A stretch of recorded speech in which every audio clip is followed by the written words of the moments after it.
विरावीर्मयदि वेदस्य मवाणिस्तः श्रुतं मे मा प्रहासीः अनेनाधीतेन अहोरात्रान् संदधामि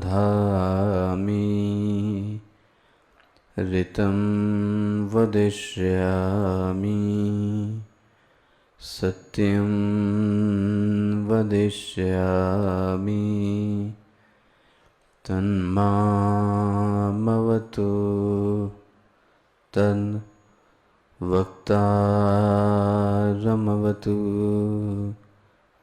अवतु माम् अवतु वक्तारम्।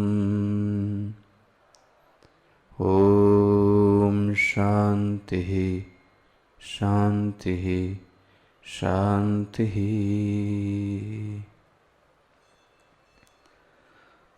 सदाशिवसमारम्भां शङ्कराचार्यमध्यमाम् अस्मदाचार्यपर्यन्तां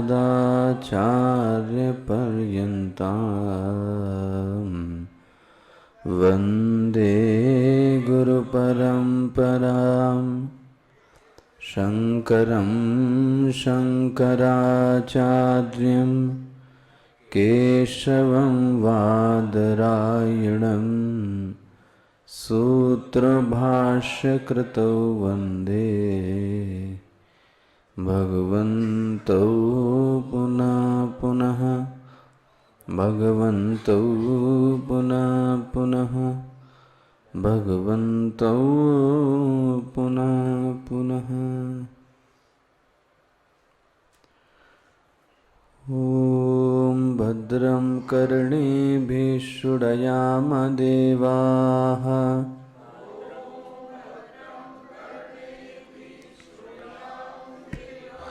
भद्रं पश्येमाक्षभिर्यजत्राः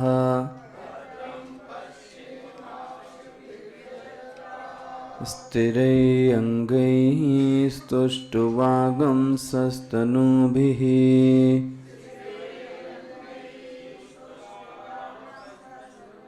स्थिरैरङ्गैः स्तुष्टुवागंसस्तनूभिः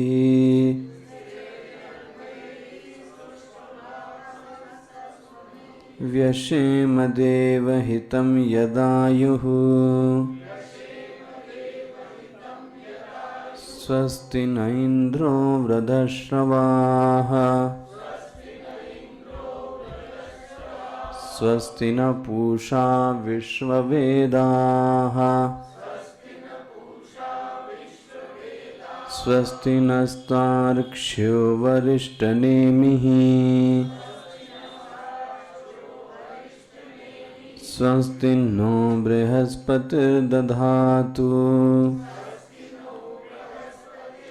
ॐ शान्ति शान्ति शान्तिः।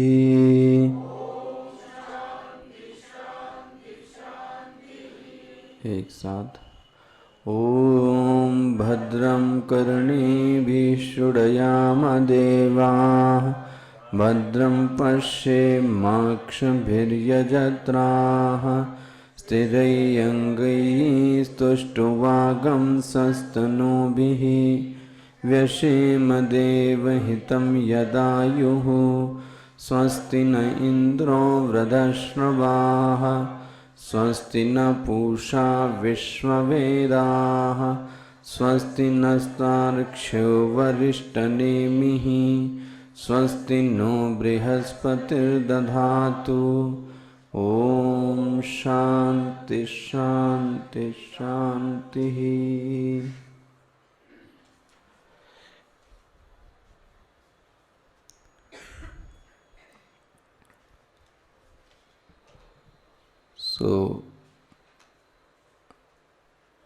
अथर्ववेद का ये उपनिषद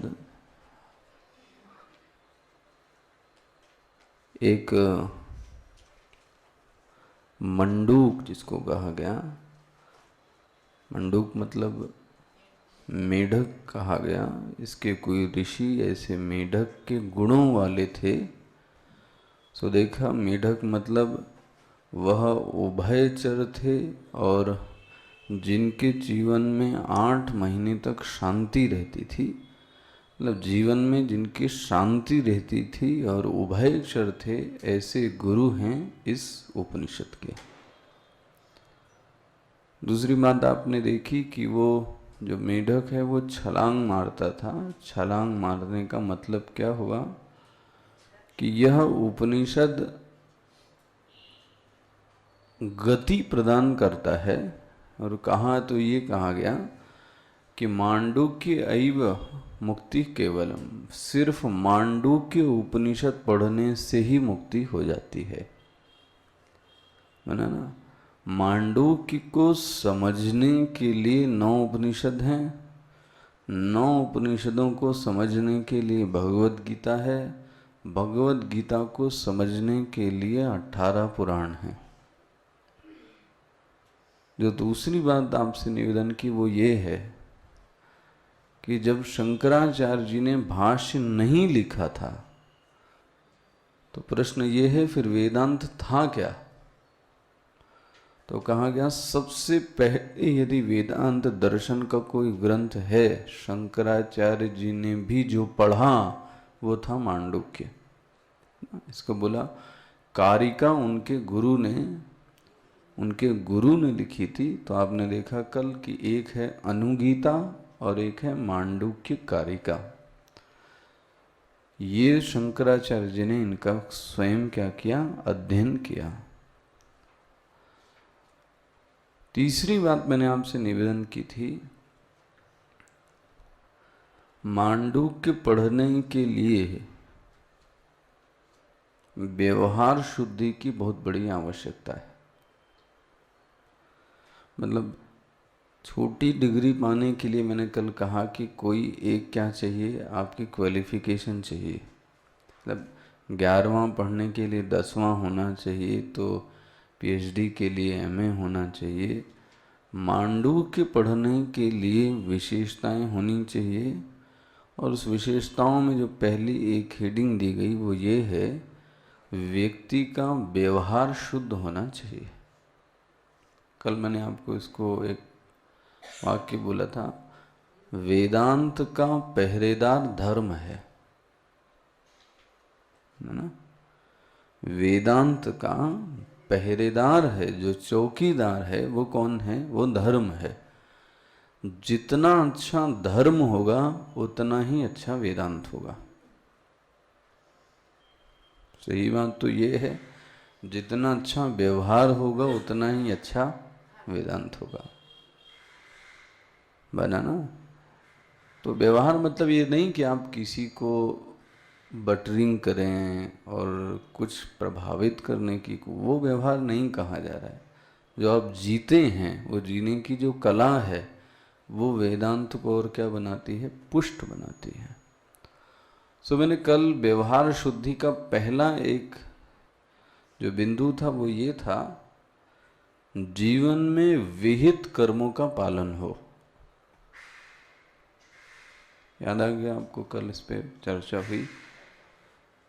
जीवन में विहित कर्मों का पालन हो, ये सबसे बड़ी विशेषता है किसकी, व्यवहार शुद्धि की। तो देखना, यदि हमारा आपका व्यवहार अशुद्ध है तो कहीं इन चीज़ों को संभाल के करना चाहिए कि जो हमारा विहित आचरण है, जो मुझे काम दिया गया है, वो काम मुझे करना चाहिए। यहाँ देखना, पूजा और उपासना की बात कहीं नहीं कही गई, कहीं नहीं कही गई। व्यवहार शुद्धि का जो सबसे पहला तरीका है वो कहा गया कि आप अपने विहित आचरण का पालन करें। दूसरी बात जो कल कही थी वो क्या थी, आपकी वाक शुद्धि होनी चाहिए, है ना। वाक शुद्धि मतलब क्या,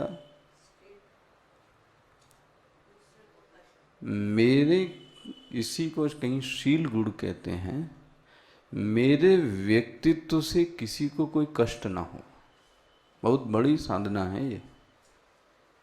अब आप भले कहो कि दूसरा वाला ऐसा है, वो ठीक है वैसा है, आप कैसे हो ये बताओ।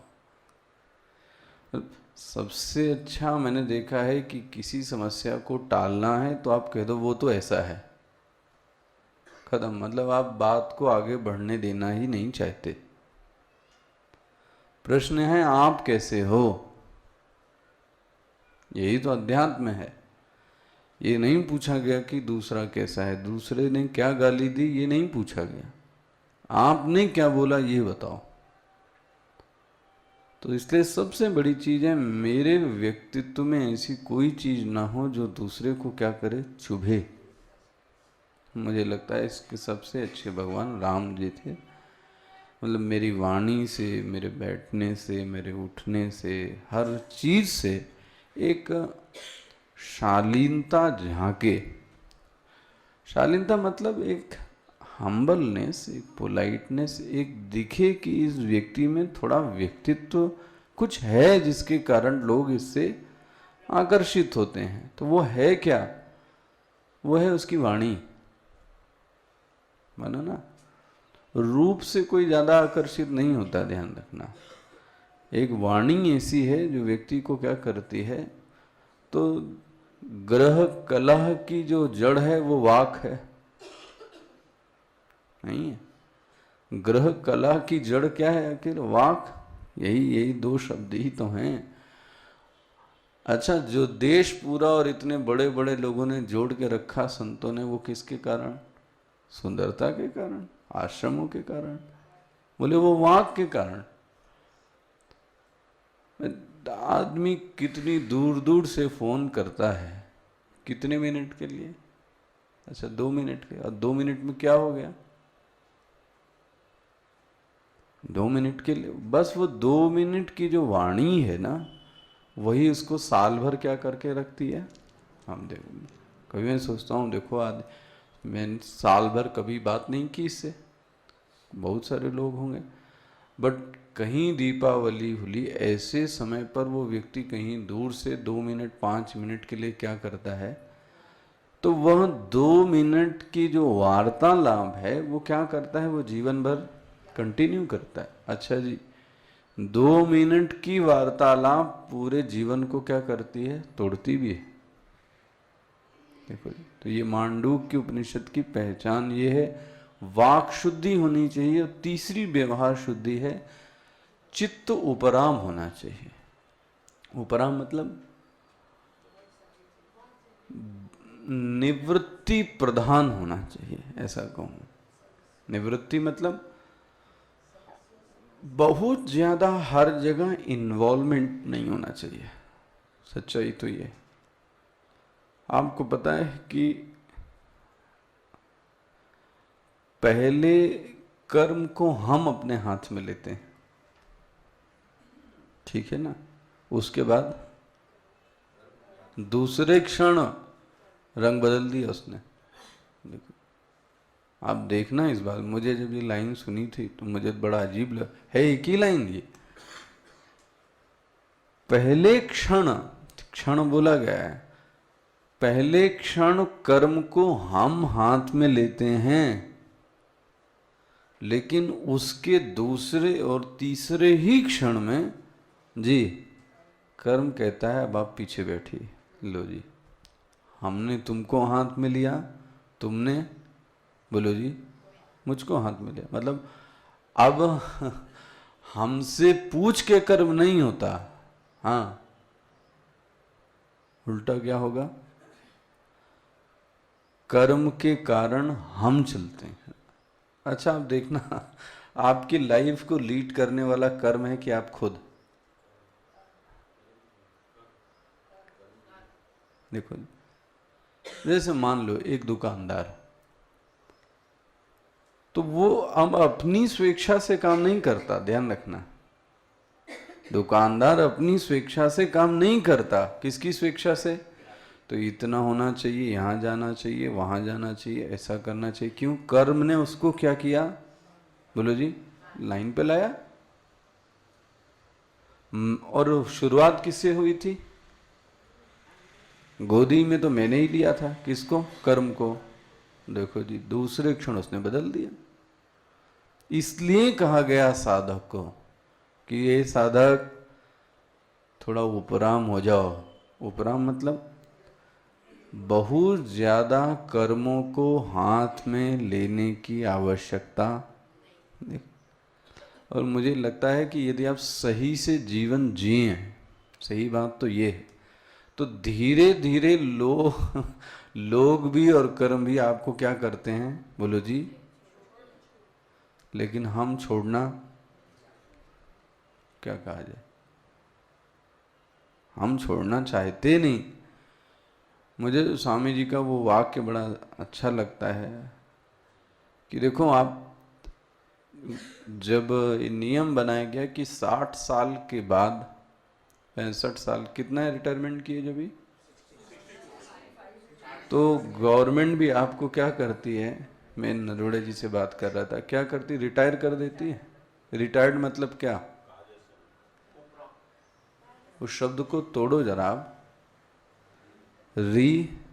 बोलो जी, टायर्ड, थक गए, बैठिए आराम से, नहीं देता।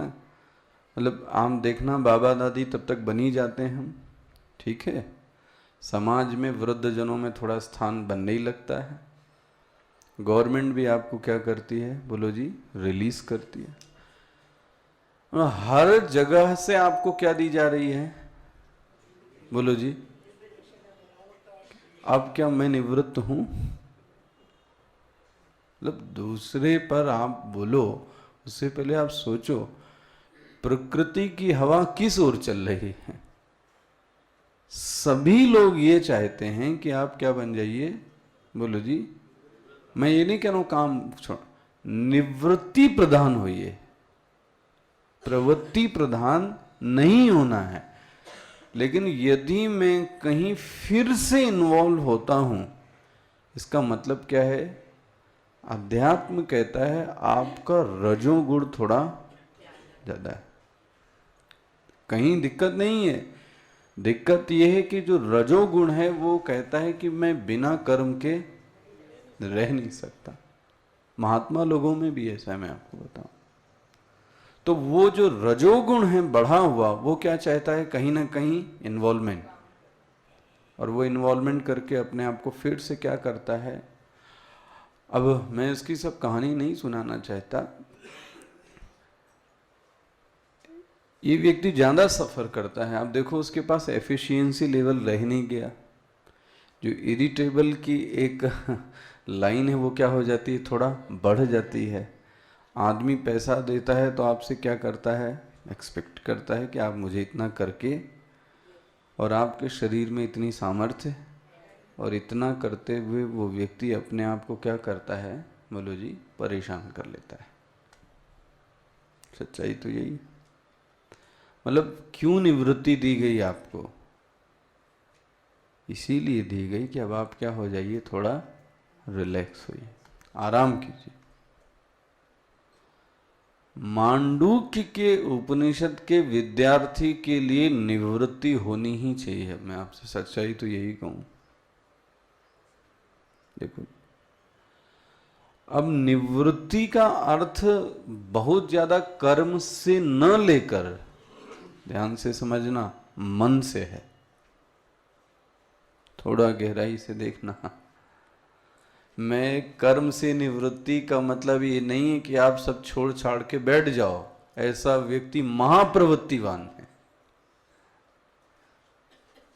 छोड़ा हुआ कर्म आपको और प्रवृत्ति कराता है। सोच के देखो आप, जब हम बैठते हैं अकेले में तो हमारा दिमाग और ज्यादा ऑक्यूपाइड होता है वनस्पत करने के। मैं ध्यान रखना, मैं कहना क्या चाह रहा हूं। निवृत्ति कर्म से ली जाए वो तो ठीक है, निवृत्ति मन से ली जाए ये उससे ज्यादा महत्वपूर्ण है। मांडूक्य उपनिषद के विद्यार्थी से ये मांग की जाती है कि वह थोड़ा क्या हो जाए, अब थोड़ा निवृत्ति ले, थोड़ा छोड़े। कहां से छोड़े? घर की जिम्मेदारियों को नहीं कहा गया। घर की जिम्मेदारियों को, समाज की जिम्मेदारियों को नहीं कहा गया। कहा, ये कहा कि वो मन से बहुत ज्यादा प्रवृत्त, अगर मन से प्रवृत्त नहीं होता है तो समझ लो वो व्यक्ति क्या है। बोलो जी। आपको कंट्रास्ट दिखाता हूं। इस निवृत्ति की बात करने वाला कौन है? शंकराचार्य जी मेनली संतों में, ठीक है ना। शंकराचार्य जी खुद निवृत्ति वाले पुरुष हैं कि प्रवृत्ति वाले? सोच के देखो। चारों मठों की स्थापना किसने की? इतने ग्रंथों का लेखन किसने किया? जितने मंदिर हैं वो किसने बनाए? संतों की जो जात है वो किसने बनाई? सब उन्होंने किया। और बात क्या बोलते हैं? अरे वाह, आप देखो जरा। क्योंकि निवृत्ति का लेना देना कर्म से नहीं है। ये एक ऊपरी धरातल है बहुत, जो लोग ये समझते हैं कि कर्म को छोड़ देना ही क्या है। नहीं नहीं नहीं, कर्म को मन से छोड़ देना। और मैं उसके बाद कहता हूं कर्म करो। जो याद रखना, पहले दिन का दृष्टांत, कार्यकरण संघात के बाधित व्यवहार से किया जाए आचरण। मैं फिर से रिपीट कर रहा हूं, कार्यकरण संघात के बाधित आचरण से किया जाए तो फिर रहने में उसी को लीला कहते हैं, उसी को अभिनय कहते हैं, उसी को नाटक कहते हैं। अभिमान हो लेकिन बाधित हो। बन गया कि नहीं? तो मैं, ये तो सब ऐसे विषय हैं। तो निवृत्ति प्रधान चित्त होना चाहिए, मैं कहना ये चाहता हूं। क्यों होना चाहिए?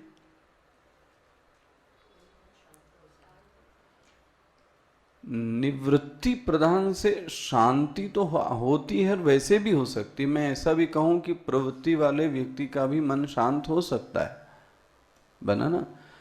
निवृत्ति होने से जो चित्त है वो सटल बनता है। सटल मतलब सूक्ष्म, मतलब बात की जो गहराई है वो तब समझ में आती है जब आप कैसे हो, निवृत्तिवान हो। देखो आप, अच्छा, एक वैज्ञानिक, बहुत दिमाग उसका सटल होता है। किसका? वैज्ञानिक का। कब? वो तो ठीक है, जब दुनिया की प्रवृत्ति से वो, बोलो जी।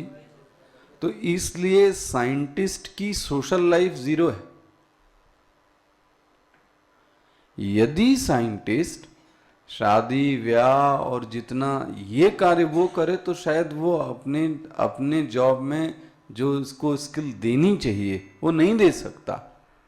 क्यों नहीं दे सकता? क्योंकि प्रवृत्त है।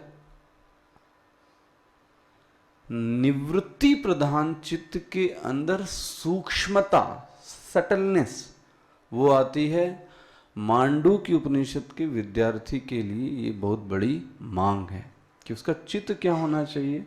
सटल। मतलब वो कहने से ही ये समझे। क्योंकि ध्यान रखना, यहां मैंने आपसे पहले कहा कोई व्याख्या नहीं की जाएगी, सिर्फ 3 चीजें हैं। ये छलांग है मेढक की। कोई व्याख्या नहीं की जाएगी, सिर्फ व्याख्या ये है कि जागृत से स्वप्न, स्वप्न से सुषुप्ति और सुषुप्ति से तुरीय, खत्म मांडूक्य। इतनी व्याख्या है ये। चौथी कोई व्याख्या नहीं है। ये छलांग मारना हुआ कि नहीं हुआ? जागृत से स्वप्न, स्वप्न से सुषुप्ति, सुषुप्ति से तुरीय, खत्म। वो आत्मदर्शन। इतना समझने के लिए व्यक्ति का जो दिमाग है वो क्या होना चाहिए? सूक्ष्म होना चाहिए। सूक्ष्म के साथ शांत होना चाहिए। वो तभी हो सकता है जब व्यक्ति निवृत्ति वाला हो। ठीक है ना? अच्छा जी, अब वेदांत में जब भी किसी चीज का ज्ञान कराया जाता है, जब भी किस ब्रह्म का ज्ञान कराए तो कोई ना कोई विवेक का सहारा लिया जाता है। जरा आप ध्यान से समझना, ब्रह्म को समझाने के लिए बहुत सारे विवेक किए जाते हैं। जैसे आपने कौन कौन सा विवेक किया, इसको बोलते हैं शैली। आपने एक शैली लिया, दृष्टा दृश्य विवेक, तो कहाँ पहुंचे अंत में? बोलो जी, दृष्टा पर, मतलब दृश्यों को हटाते हुए अंत में कहाँ पहुंच गए? दृष्टा पर। तो इसको कौन सा विवेक बोलते हैं? दृष्टा दृश्य विवेक। अच्छा जी, पंच महाभूत विवेक, मेरे ख्याल से सब मैं पढ़ा चुका हूं। पंच महाभूत का विवेचन करते करते आखिरी आकाश तत्व कहां से आया, तो आप कहां पहुंच गए? फिर से ब्रह्म पर पहुंचे। हुआ? अच्छा जी, पंच कोश विवेक, तो अन्न में से प्राणमय, प्राणमय से मनोमय, मनोमय से विज्ञानमय, विज्ञान में से आनंदमय के बोले जो उस पार है वो कौन है? वो ब्रह्म है। स्थूल स्थूल और सूक्ष्म विवेक,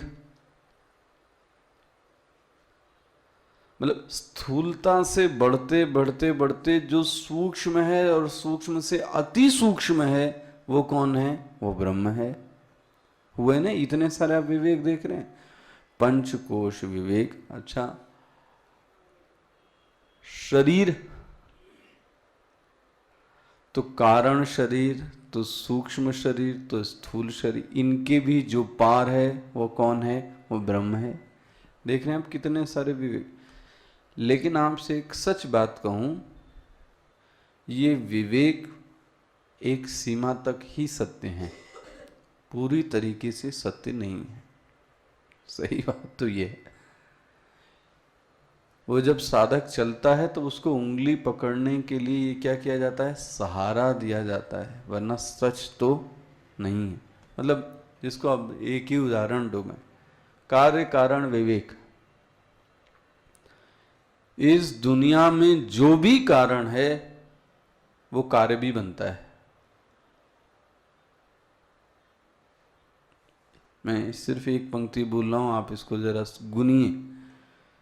जो इस दुनिया में जो कारण जिसको कहते हैं वो किसी की तुलना में कार्य बनता है या नहीं? सोच के बताओ। मिट्टी क्या हुई?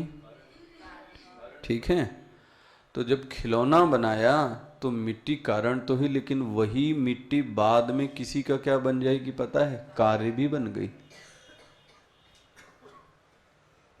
वही मिट्टी किसी का क्या बनी? बोलो जी, कार्य। तो जो कारण था वो अब क्या बन गया? बोलो जी, कार्य। भाई आप बोलते हैं कि पृथ्वी का कारण, बोलो जी, जल है, लेकिन जल का कारण कौन है? तो जल खुद क्या बन गया? कार्य बन गया। अग्नि कारण है, अग्नि क्या बन गई? अब कार्य बन गई। एक चीज ऐसी बताएं जो कारण तो हो लेकिन कार्य ना हो। आकाश भी कार्य है। अब ये इसीलिए मैंने कहा ये सब विवेक उस समय ध्यान में रखने चाहिए। कार्य की परिभाषा क्या है? चलो इतनी यही, इसीलिए मैं एक ही विवेक ले रहा हूं। पता लगा ये सब पढ़ाते तो विवेक ही खत्म हो गया ये।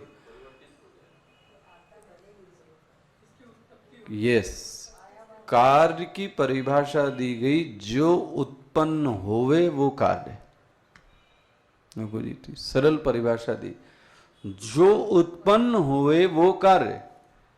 तो क्या क्या उत्पन्न हुआ? यहाँ जगत उत्पन्न हुआ, पेड़ पौधे उत्पन्न हुए, हम और आप सबके सब कार्य, यहां तक कि आकाश भी, बोलो जी, पैदा हुआ। इसका मतलब पहले आकाश, अब आकाश, देखो जी, तो आकाश भी क्या बन गया? कारक हो गया ना। एक भी चीज यहां पर एब्सोल्यूट नहीं है, कहना मैं ये चाहता हूं। एब्सोल्यूट एक भी चीज नहीं है। टाइम एंड स्पेस, ये आपसे चर्चा हुई होगी, वही वही एब्सोल्यूट नहीं है। टाइम बिना स्पेस के नहीं रह सकता, स्पेस बिना, बोलो जी, यहाँ ये लो, ये भी आपस में मिले जुले। एक ऐसी चीज जो सबके बिना रह सकती है वो कारण होगी। तो आप देखो, एक सीमा के बाद आपकी कार्य और कारण की जो थ्योरी थी वो क्या हो गई? बोलो जी, खत्म। होगा भी ऐसा, ये इसके साथ नहीं, हर शैली के साथ में। मांडुक्य उपनिषद किस शैली को बताता है? मांडुक्य उपनिषद अवस्था त्रय के बारे में बताता है। देखो जी, अवस्था त्रय मतलब जागृत अवस्था, स्वप्नावस्था और सुषुप्ति अवस्था। बस बस इतने ही, खत्म। जागृत अवस्था, स्वप्नावस्था और सुषुप्ति अवस्था। तो वो चर्चा तो अब बाद में होगी। इन्हीं अवस्थाओं से वो किसका विवेक कराता है? अब बात ये है कि मुझे ये शैली सबसे आसान भी है और कठिन भी है। पता है क्यों? अब पंचकोश तो इतना आसानी से दिखता नहीं, महाभूत इतनी आसानी से दिखता नहीं, सत असत दिखता नहीं, सूक्ष्म स्थूल, लेकिन आपको जागृत तो अपनी, बोलो जी, पकड़ में आती ना। अभी आप किससे आए? सुषुप्ति से आए। अभी क्या हैं? जागृत हैं, फिर स्वप्न में होंगे। मतलब ये एक ऐसी चीज है जो हमारे बहुत, हाँ जी, बहुत करीब है, और जिसको हम डेली क्या करते हैं? अनुभव। तो ऋषि ने तो यही कहा कि इस शैली को यदि कोई पकड़ ले तो साक्षात्कार तो तुरंत का तुरंत कर सकता है। किसको पकड़ ले? अपनी अपनी अवस्थाओं को, जागृत को, स्वप्न को और सुषुप्ति को। बस इतना ही काफी है बोले। ठीक है, इसको बोलते हैं अवस्था त्रय विवेक। कौन सा बोलेंगे? अवस्था त्रय विवेक। इससे मांडुक्य में ज्ञान कराएंगे। आइए प्रवेश तो पहले कर ही लें। मंगलाचरण देखिए जरा, क्या है जरा। इसको आपने मेरे ख्याल 2-3 बार सुना है, इसलिए मैं इतना विशेष नहीं बोलना चाहता। तो लेकिन नियम यही कहता है कि आप इसको देखकर आगे बढ़ें। तो जरा देखिए क्या कहता है। एक शिष्य है, और एक शिष्य नहीं है, बहुत सारे शिष्य हैं, और वो अपने गुरु के सम्मुख जाके, ईश्वर के सम्मुख जाके क्या करते हैं? मांग करते हैं। देखो, कोई शुभ काम करने जा रहे ना, तो शुभ काम करने के पहले क्या करते हैं? मंगलाचरण। शब्दी में जो ये फंसा देता है, मंगल मतलब क्या?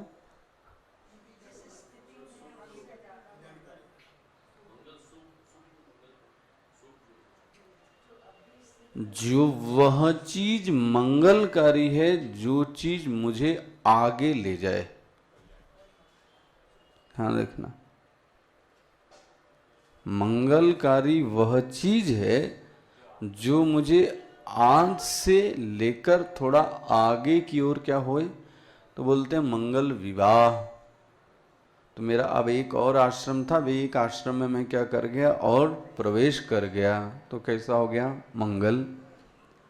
मतलब कहीं चर्चा आपसे हो रही थी कि शुभ वही है जो मंगल हो, है ना?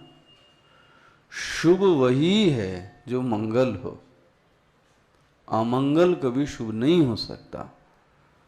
तो जो आपको आगे की ओर बढ़ावे, जहां से आज आप हैं उससे आगे बढ़ना, इसको क्या बोलते हैं? मंगल। तो आपका मंगल होवे, तो आप जिस काम में जाएं उस काम में क्या मिले? आपको सफलता बोले ना, तो ये मंगलाचरण जरा देखिए क्या है।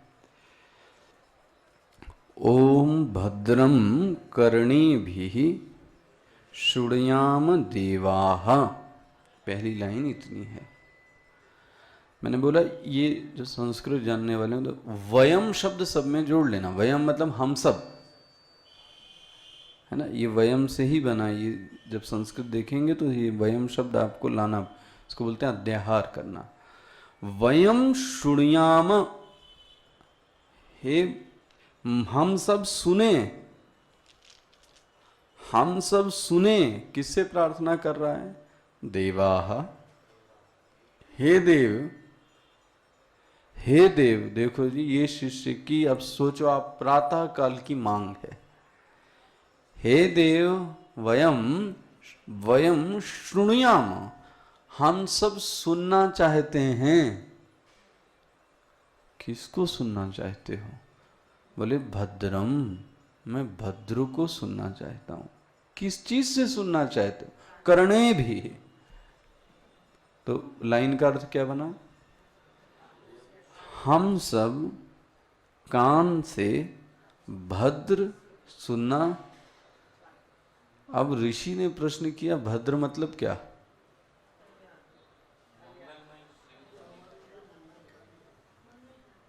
तो अब दुकानदार कहेगा हमारे लिए तो पैसा मंगलकारी है, कामी व्यक्ति कहेगा मेरे लिए काम मंगलकारी है ना।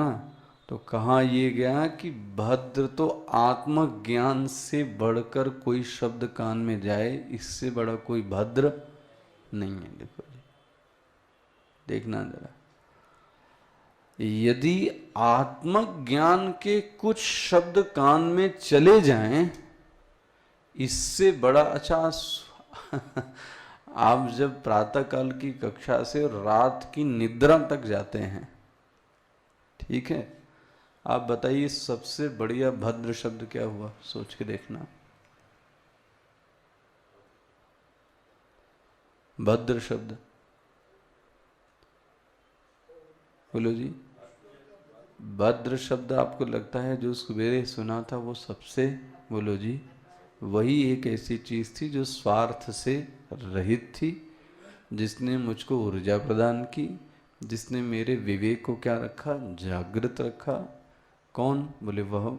तो उपनिषद का विद्यार्थी के लिए आत्मज्ञान सुनने से बड़ा कोई भद्र शब्द नहीं हो सकता।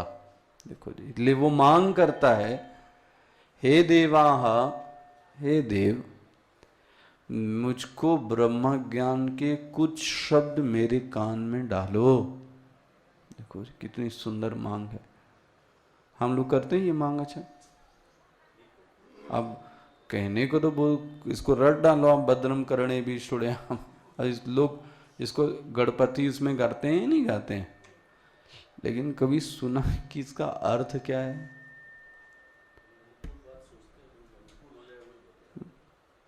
अनुकूल तो बड़ी गंदी गड़बड़ चीजें भी आपकी हो सकती हैं। इसीलिए कहते हैं कि गणेश जी का कान बहुत, बोलो जी, बड़ा इसलिए है कि वो बहुत सारी चीजें क्या चाहते हैं? बोलो जी, सुनना चाहते हैं। भद्रम करणी भी, हे यहाँ ध्यान रखना है, गणेश जी से तो हम लोगों ने जोड़ दिया इसको। ये सभी साधकों के लिए, सभी ईश्वर के लिए वो मांग करता है कि मैं जब प्रातः काल उठूं तो मुझे ये घर की लड़ाई और किचकिच और ये सब बातें मुझे सुनने में ना है भगवान। कोई राग और द्वेष की बात ना सुनूं। मैं क्या सुनूं? भद्रम करणे भी। स्वामी जी ने बोला इसीलिए एक कान नहीं बोला, करणे भी, दोनों का। एक कान से सुन के दूसरे कान से निकालने को नहीं कहा है। देखो जी, दोनों कानों से सुन के रखें, करणे भी। भद्रम करणे भी शृणुयाम, शृणुयाम मतलब सुनना, देवाः। अच्छा जी, भद्रम पश्ये माक्ष भी अक्ष भी, इसको पढ़ना, यजत्राः। बड़ी अच्छी, वो कहता है हम लोग नास्तिक नहीं हैं। देखो जी कैसे बोलता है, हम लोग नास्तिक नहीं हैं, अधार्मिक नहीं हैं। देखो सुनने वाले के लिए, हो सकता है सुनने वाला नास्तिक भी हो, सुनने वाला अधार्मिक भी हो, सुनने वाला अश्रद्धावान भी हो, ये भी हो सकता है। इसलिए वो कहता है वयम यजत्राह, यजत्राह मतलब, यजत्राह मतलब हवन करने वाला। हम सब धार्मिक व्यक्ति हैं, हम विश्वास करते हैं हवन में भी। देखो जी यजत्राह, देखो इसका मतलब ये जो ब्रह्म ज्ञान पढ़ने वाला है ये हवन भी क्या करता है, बोलो जी, करता है। तभी तो क्या कह रहा है, वयम यजत्राह, मैं हवन करने वाला हूं, मैं आस्तिक हूं, मैं वैदिक हूं। क्या मांग करता है, देवाहा भद्रम पश्ये, वाह भगवान, यस थोड़ा सुनाने के अलावा मुझे थोड़ी भद्र चीजें भी दिखाइए, मुझे कुछ थोड़ी अच्छी चीजें भी क्या कीजिए, तो मेरे सामने अच्छी चीजें दिखें, ये मेरी मांग है। देखो ये साधक ऐसे ही होना चाहिए। मतलब साधक यही तो जनता है कि वो सुनता क्या है और देखता क्या है। कभी अब मैंने कभी और पढ़ाया होगा इस पे विशेष, बर्बाद करने वाली चीज ये दो हैं, ध्यान से सुन लेना। बर्बाद करने वाली चीज ये दो हैं, सुनना और देखना। बनाने वाली चीज दो ही हैं, देखना और, देखो जी आपको क्या लगता है सच है या नहीं? अब कितना बोले, व्यक्ति के जो व्यक्तित्व के बारे में हम बना के रखते हैं वो बहुत कुछ पहले सुन के रखते हैं, देख कर कम। देखो देखने वाली बात बाद में बोली, हमने इतने लोगों के बारे में जितना व्यक्तित्व अंदर बनाया है, लोगों के बारे में, उन सबको देखा हो ऐसा कोई जरूरी? जवाहरलाल नेहरू को किसने देखा? हम लोगों की उम्र में तो नहीं देखा किसी ने। राजेंद्र प्रसाद को किसने देखा? विवेकानंद को किसने देखा? शंकराचार्य जी को? इनको देखा नहीं है, लेकिन इनके बारे में संस्कार हैं। कैसे? बोलो जी, सुन। इतना असर होता है सुनने का, आप सोचो। ये समझ में नहीं आता है, बाद में पता लगता है कि आपने क्या क्या सुन के। इसलिए स्वामी जी मांडू के पढ़ाते समय विद्यार्थियों की एक बात जरूर बोलते थे कि एक खेत है, उस खेत में बीज बो दिए गए, ठीक है। अब कोई जरूरी नहीं है कि फसल तुरंत आए और इसी बार आए। बोने का काम हो गया कि नहीं हो गया? मेन काम क्या है? बुआई। कभी पानी मिल गया, कभी छां मिल गई, कभी धूप मिल गई, तो कभी ना कभी वो पौधा क्या होगा? बोलो जी, ध्यान रखना, यदि बीज पड़ा है तो कभी ना कभी वो, बोलो जी, लेकिन बीज ही नहीं पड़ा, आप लाख कोशिश कर लो कुछ होने जाने वाला। तो वो कहते थे उपनिषद समझ में आए और चाहे उपनिषद समझ में न आए, बीज तो पढ़ना। देखो जी, क्योंकि बीज पड़ गया तो आज नहीं तो फिर कोई महात्मा मिला, अगले जन्म में मिला।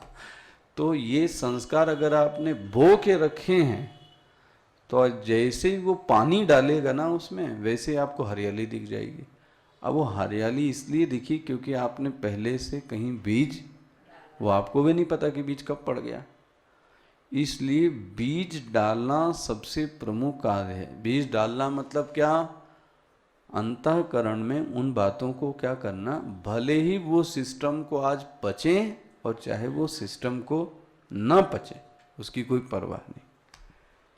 तो ये विद्यार्थी देख लो, अब भी इसने पढ़ा तो है ही नहीं कुछ, इसलिए कहता है मैं भद्र चीज़ों को क्या करूं, सुनूं, मैं भद्र चीज़ों को क्या करूं, देखूं। और बहुत अच्छी मांग है। स्थिरैः अंगैः तुष्टुवागम। तुष्टु मतलब होता है मैं, जैसे भगवान बलवान, वैसे तुष्टुवान। तुष्टुवान मतलब जो स्तुति करता है ना, स्तुति, उसको बोलते हैं तुष्टवान। क्या स्तुति करता है, क्या स्तुति करता है? देखो जी, बहुत ही सुंदर ये लाइन है। दुनिया ये मांग करती है, आज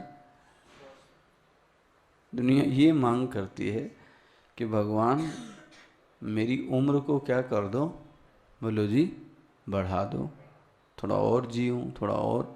ये कहता है एकदम नहीं।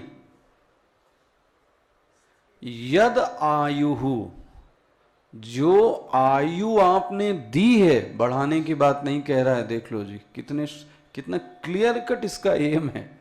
यद आयु व्यशेम, जो आपने आयु मुझे दी है, ठीक है, वो आयु मैं अच्छे से स्थिर अंगों से जी सकूं, इतनी मुझे शरीर में शक्ति दो।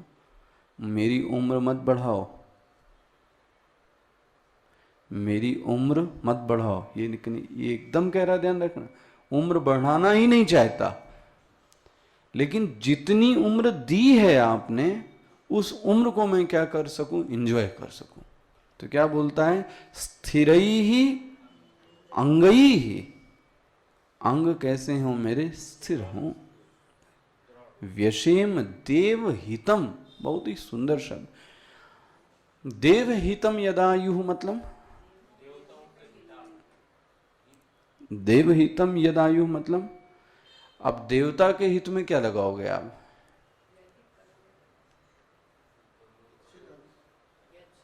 यस्य देवे तथा गुरु बोला गया है ना।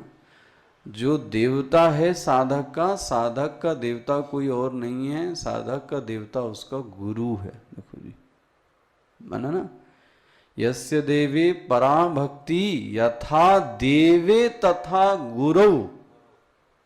देखना जरा, यथा देवे, जय जो देवता की बात की जा रही है, उसके लिए उसका भगवान और उसका देवता कौन है, उसका गुरु। देखो जी, तो अर्थ क्या हुआ, मैं अपने गुरु की, संत की सेवा में पूरी आयु को क्या कर दूं, व्यतीत करूं। देखो कितनी बढ़िया मांग। मेरे पास जो भी आयु है, मेरे पास जो शरीर में जितनी भी शक्ति है, मैं उस साधु को, उस आचार्य को, उस गुरु को, उस संत को, जो भी है, मैं पूरा हित करके अपने जीवन को क्या करूं, समाप्त। बोलते हैं मेरे शरीर का एक एक कण हित में आ जाए, इससे बड़ा कोई शरीर का उपयोग नहीं है। देखो, स्थिरैः अंगैः तुष्टुवागम स्वस्ति। स्वस्ति समझते ना, स्वस्ति मतलब, स्वस्ति मतलब, देखो ये शब्द बहुत अच्छा है, सुअस्ति। स्वस्ति शब्द किससे बना है पता है, सुअस्ति। सुअस्ति मतलब होवे, सु मतलब अच्छा, अच्छा होवे, उसी को क्या बोलते हैं आप, स्वस्ति शब्द बना ना, इसी को बोले स्वस्ति। जो पंडित जी लोग पढ़ना स्टार्ट करते हैं स्वस्ति, तो सुअस्ति, सु मतलब अच्छे से होवे, उसी को क्या बोलते हैं, स्वस्ति। तो हो गया, मैं अपने शरीर को देवहित, देवहित मतलब गुरुहित, संतहित, आचार्य हित में क्या करूं, लगा दूं, जितना मेरे अंदर क्या है, शक्ति है। हो गया, स्वस्ति न इंद्रो वृद्धश्रवाः। इंद्र, अब इंद्र से क्या चाहता है, इंद्र जो प्रतीक है वो किसका प्रतीक है पता है, कर्म का। व्यवहार का। हे इंद्र, मुझे आपका आशीर्वाद मिल जाए तो मेरा कर्म शुद्धि हो जाए, मेरी व्यवहार शुद्धि हो जाए। तो क्या बोलते हैं, स्वस्ति न इंद्रो वृद्धश्रवा। हे इंद्र, मेरे कर्म की शुद्धि हो जाए, मेरे व्यवहार की क्या हो जाए, शुद्धि हो जाए। स्वस्ति न पूषा, ना मतलब हमारा, संस्कृत में ना मतलब अस्माकम, इसका मतलब हमारा। स्वस्ति न इंद्रो, ना मतलब हमारा, ना मतलब नहीं मत पढ़ लेना कहीं, ना मतलब अस्माकम, हमारा स्वस्ति हो, हमारा कौन करे स्वस्ति, इंद्र करे। अब इंद्र मतलब क्या, इंद्र मतलब कर्म शुद्धि और व्यवहार शुद्धि। देखो जी, ये मांग है, ये इंद्र इंद्र इसको नहीं चाह रहा है, वो याद रखना।